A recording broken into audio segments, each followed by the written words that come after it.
Mense sê soms dat hulle weet dat Jesus Christus vir hul sonde aan die kruis gesterf het en hulle glo dit en hulle hou daaraan vas.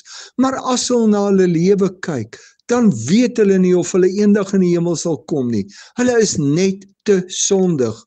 As ons kyk na ons eie lewe, dan weet ons nie hoe God vir ons genade kan hê nie, want ons sondes is net te veel.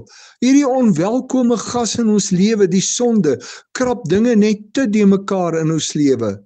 Tog het ek hoop vir myself en vir elkeen van ons, wat Jesus Christus as ons Here en Verlosser aanvaar het. Romeine 8 vers 1 tot 4 verseker ons, dat daar vir ons geen veroordeling is, as ons Jesus Christus se offer vir ons sonde aanvaar het nie.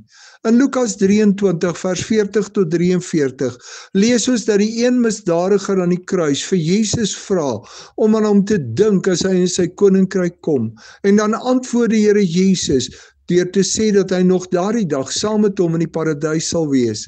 Hierdie man het oomblikke voor sy dood sy vertroue in Jesus gestel en is gered. God spreek ons vry, nie oor hoe ons lewe lyk nie, maar oor wat Jesus vir ons gedoen het, toe hy in ons plek vir ons sonde en skuld betaal het. Daarom het ek hoop, selfs al sukkel ek nog om elke dag te lewe soos God van my vra. Ek het hoop, want God spreek my vry deur Christus in wie ek my hoop en vertroue stel. Het jy hoop vir jouself? Hou jy vas aan wat Christus vir jou gedoen het, en as jy sonde doen, dan bely jy dit, en jy hou nog altyd daaraan vas, dat daar vir jou geen veroordeling is nie, want Christus het jou vrygemaak.